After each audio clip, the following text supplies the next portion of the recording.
पिला माने नमस्कार। गुरुजी नमस्कार। बढ़िया ड्रेस पिंधि जाउछ, एते सुंदर पोशाक पिंधि आसीथिल, कोडी बुलिया को जाइथिल कि? आज्ञा गुरुजी। अच्छा कहले देखी, स्कूल को त माने निज मन मुताबक पोशाक न पिंधि स्कूल पोशाक पिंधि कहीं जाओ, कहि परिबो कि? नाई गुरुजी। अच्छा सुनो ताहले, स्कूल को गला बेले आमे समस्ते समान पोशाक पिंधिबार कारण होउची आमे समस्ते एकापरी दिशिबा, एकापरी लागिबा, एकापरी पाठ पढ़िबा और एकापरी चिंता मध्य करिबा। कहार केते अधिक अछि, कहार केते कम अछि ताहा जणा पड़िबो नाही कि मन भितरे केबे गर्व मध्य आसीबो नाही। बुझिल तो?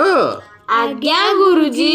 आस यारी उपरे आजिर विषयटी आमे पढ़िबा, जार ना होची उपयुक्त बेश पकाई आस। मनोज दास को लेखा। आस ताहले विषयटी को पढ़िबा।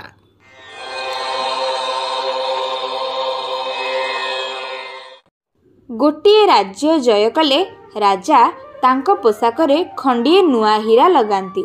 राज्य परे राज्य 4-6 राज्य जय करी पगड़ी और परिधेय 4-6 चेका हीरा झलसाई राजा निज नगर को प्रत्यावर्तन करुथिले। कौन बुझिल पिला माने? राजा जेते राज्य जय करुथिले सेते हीरा तांको पोशाकरे लगौथिले, ताकि लोक माने जानतु से केते राज्य जय करिसंती नुहे। हाँ आगु को पढ़। डेरा पड़िथिला गोटिए पर्वतर पाददेशरे, 2 राज्य मझिरे एइटा गोटिए जनहीन प्राय बणमूलक।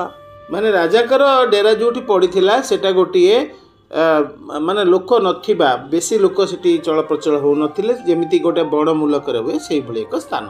सैन्य बाहिनी सोई पड़िथिले। राजा तांको शिविर बाहारे निशार्धरे पदचारणा करुथिले। हठात सम्मुखवर्ती पर्वत उपरे एक अद्भुत नीलाभ आलोक तांकर दृष्टिगोचर हैला।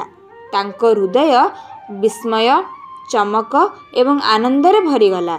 से आलोक जे असाधारण सेथिरे संदेहर अवकाश नथिला।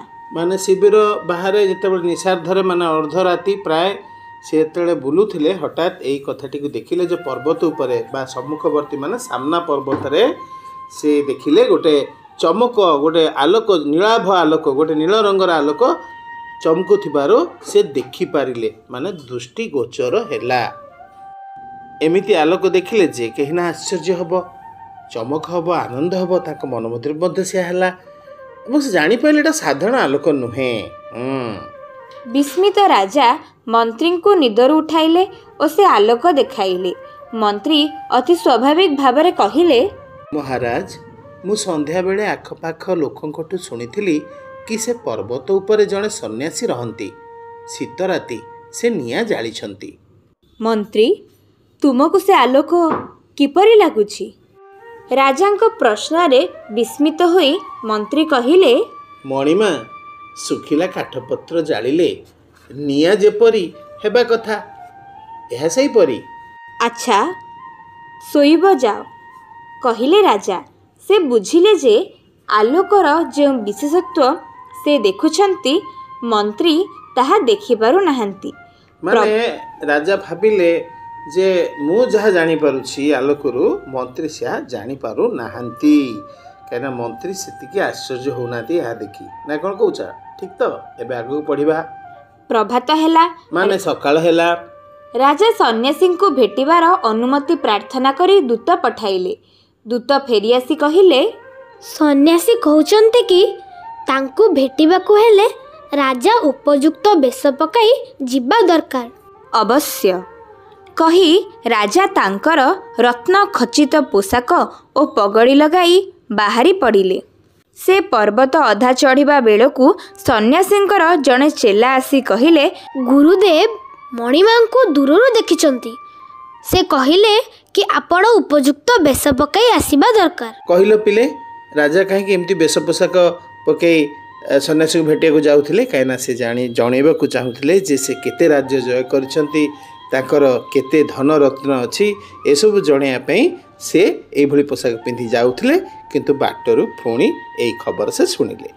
राजा नीरବରେ ଶିବିରକୁ ଆସି ରତ୍ନ ପୋଷାକ ଉତାରି ଜଣେ ସାଧାରଣ ନାଗରିକର ପୋଷାକ ପିନ୍ଧିଲେ ଓ ନିଜକୁ ନିଜେ କହିଲେ, ବାସ୍ତବିକ ରାଜ ପୋଷାକରେ ସନ୍ନ୍ୟାସୀଙ୍କ ପାଖକୁ ଯିବାକୁ ବାହାରିବାଟା ବୋକାମି ଛଡ଼ା ଆଉ କ'ଣ? ସେ ପର୍ବତ ଚଢ଼ିବାକୁ ଆରମ୍ଭ କରନ୍ତେ ପୁଣି ଜଣେ ଚେଲା ଆସି କହିଲେ, ମହାରାଜ, ଗୁରୁଦେବ କହୁଛନ୍ତି କି ଆପଣ ଉପଯୁକ୍ତ ବେଶରେ ଆସନ୍ତୁ। ରାଜା ଅଗତ୍ୟା ତମ୍ବୁକୁ ଫେରିଲେ ଓ ଏଥର ଗେରୁଆ ଲୁଗାପଟା ଯୋଗାଡ଼ କରି ପିନ୍ଧି ପୁଣି ପର୍ବତ ଚଢ଼ିବାକୁ ଆରମ୍ଭ କଲେ। ମାନେ ବାରମ୍ବାର ଚେଷ୍ଟା କଲେ ମଧ୍ୟ ରାଜା ସନ୍ନ୍ୟାସୀଙ୍କୁ ଦେଖା କରିପାରୁନାହାନ୍ତି। ଅଗତ୍ୟା ମାନେ ହେଉଛି ମାନେ ଆଉ କିଛି ବାଟ ନାହିଁ। ରାଜାଙ୍କ ମନ ଭିତରେ ସନ୍ନ୍ୟାସୀଙ୍କୁ ଭେଟିବା ପାଇଁ ବ୍ୟାକୁଳତା ଅଛି, କିନ୍ତୁ ସେ ପାରୁନାହାନ୍ତି। ତେଣୁ ସେ ଫେରିଆସି ପୁଣି ଲୁଗାପଟା ବଦଳେଇ ପର୍ବତ ଚଢ଼ିବାକୁ ଆରମ୍ଭ କଲେ। ମହାରାଜ, ଗୁରୁଦେବ କହିଲେ କି ଆପଣ ଉପଯୁକ୍ତ ବେଶ ପକାଇ ଆସନ୍ତୁ।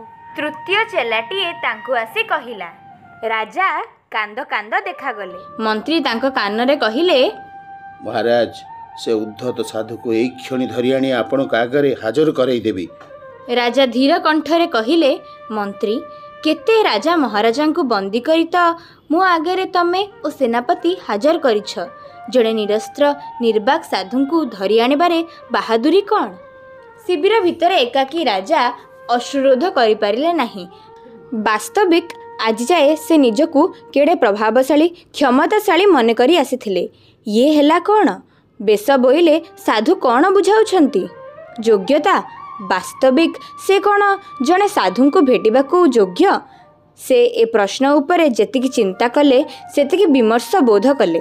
ଅର୍ଥାତ୍ ଜୀବନରେ ସେ ଯେତେ ବିଜୟ ପ୍ରାପ୍ତି କରିଛନ୍ତି, ଯେତେ ମୁଣ୍ଡ କାଟ କରି ତଳେ ଲୋଟାଇ ଦେଇଛନ୍ତି, ସେ ସବୁ ତାଙ୍କୁ ଅନ୍ୟମାନଙ୍କ ଆଖିରେ ବିରାଟ କରିଥାଇପାରେ, କିନ୍ତୁ ସାଧୁଙ୍କ ଆଖିରେ ସେ ଅଯୋଗ୍ୟ। ପୁଅ, ଏ ବେଶରେ ତମେ କେଡ଼େ ସୁନ୍ଦର ଦିଶୁଛ। ଏ ଅପୂର୍ବ କଣ୍ଠସ୍ୱର ରାଜାଙ୍କୁ ଚମକାଇ ଦେଲା।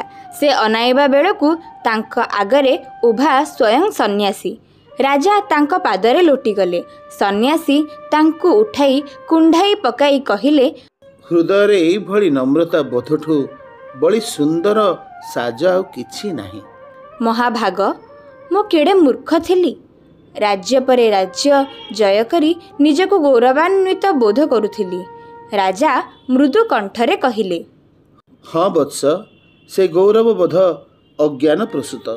ଆଜି ତମେ ଜ୍ଞାନର ଉଷା ଆଲୋକରେ ଉପନୀତ।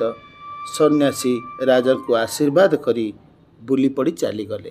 ପିଲାମାନେ ବୁଝିଲ ତ, କେଉଁଠି ଅଟକିଥିଲା ରାଜାଙ୍କର ଦର୍ଶନାଭିଳାଷ? ସେଇଠି ଅଟକିଥିଲା ଯେତେ ସମୟ ତାଙ୍କ ମନ ଭିତରେ ଗର୍ବ ଆଉ ଅହଙ୍କାର ଥିଲା। ରାଜ୍ୟ ଜୟ କରିବାର କ୍ଷମତାର ଏସବୁ ଅସ୍ପର୍ଦ୍ଧା ଥିଲା, ସେତେ ପର୍ଯ୍ୟନ୍ତ ସେ ସନ୍ନ୍ୟାସୀଙ୍କୁ ଭେଟ କରିପାରୁନଥିଲେ।